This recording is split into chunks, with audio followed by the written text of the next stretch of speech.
that. Now, the send home lesson thing kills me. This doesn't happen all the time. But I've had a couple of situations before. Like, our send home lessons are 3 hours long. So we'll tell you, Dave, you're going to come pick up your dog from 12 to 3, and you're going to be here for 3 hours, right? So from 12 to 3. And then the day will come, and it'll be like 12:10, 12:15, 12:20, and they won't be there. And we'll call them, and they'll be like, oh, I thought I could just come any time between 12 and 3. And we're like, no, you can't. You're going to be here for 3 hours. Yeah. Or we'll have some people that they like forget that there's a send home lesson. Like, they'll come and they'll be like ready to pick up the dog and just dip out. They'll be like, oh yeah, training's just done. I'm just here to pick up my dog. And we're like, oh, you need to be here for 3 hours. And they're like, what? Like, I wasn't. I can't do that right now. I gotta go rush and do this or something. And we're like, well, you can't just like come get the dog. Like, you gotta come back later, there's dude. There's a little bit of work to be put into it. Yeah, and I don't like when I get when clients do come and I'm like, yeah, we're gonna be working with your dog when you get here. So like, it's like 3 hours for me as a send home lesson. That like, I like to talk to you about that off air, quote unquote.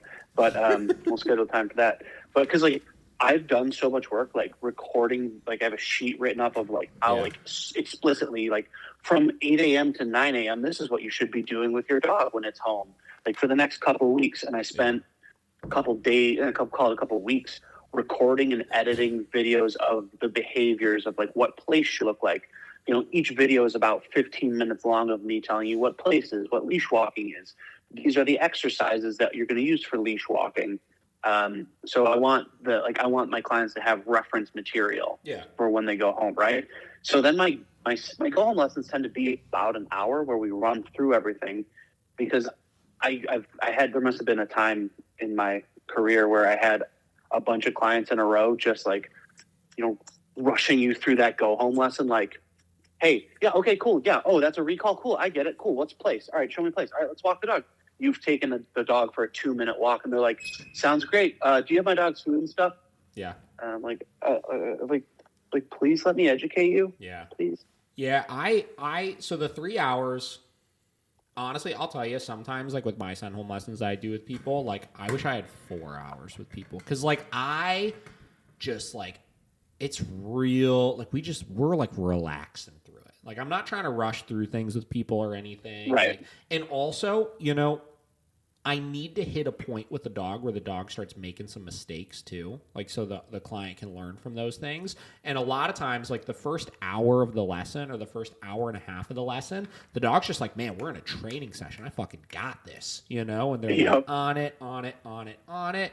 And then, like, finally we'll start hitting a point where the dog starts making some mistakes so I can show them how I work through those mistakes with the dog. Then, usually the halfway point, like an hour and a half in, an hour 45 in, is when I really fully hand the reins off to them. Like, obviously, through that first hour and a half, we're kind of going back and forth where I do a couple, they do a couple, I do a couple, they do a couple. But usually that halfway point to, like, 2/3 through, like, you're handling the dog, like, fully at this point, and I'm just critiquing everything you're doing. And we'll go everywhere, man. Like, we'll go, like, upstairs, downstairs, into the other training center, around the corner to the park. We work commands outside.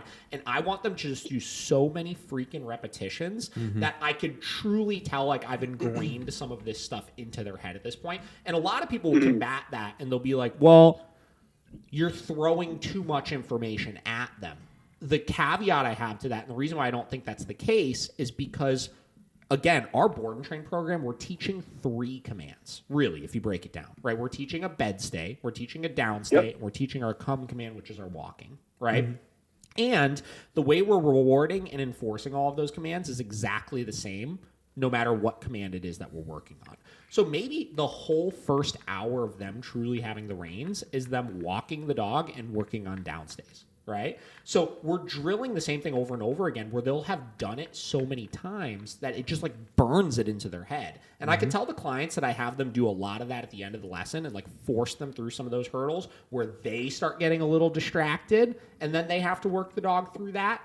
I find those ones, when they come back for their follow-up session, are usually the smoothest with handling the dog because by the time they left there, they were forced to focus through this. You know how when you're working with a dog, you hit a point with your dog sometimes where it's like they're kind of tuning out, right? And that hurdle, you work them past of them tuning out. And then once you work them past that hurdle of them tuning out, they're so much smoother. And and then the next time you take them out, if you worked them for 45 minutes before it hit that point, you could work them for 2 hours and they'll stay engaged the whole time.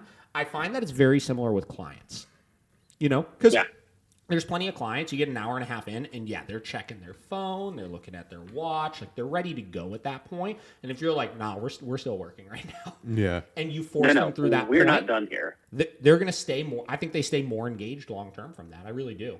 And that's something I had this conversation with a lot of my trainers for a while, like when they first started doing send-home lessons, where they asked me, they're like, man, like 3 hours is a long time. I feel like I hit an hour and a half in, and the clients are just over it. I was like, that's like that's a learning opportunity. That's how we get them past those things. Yeah.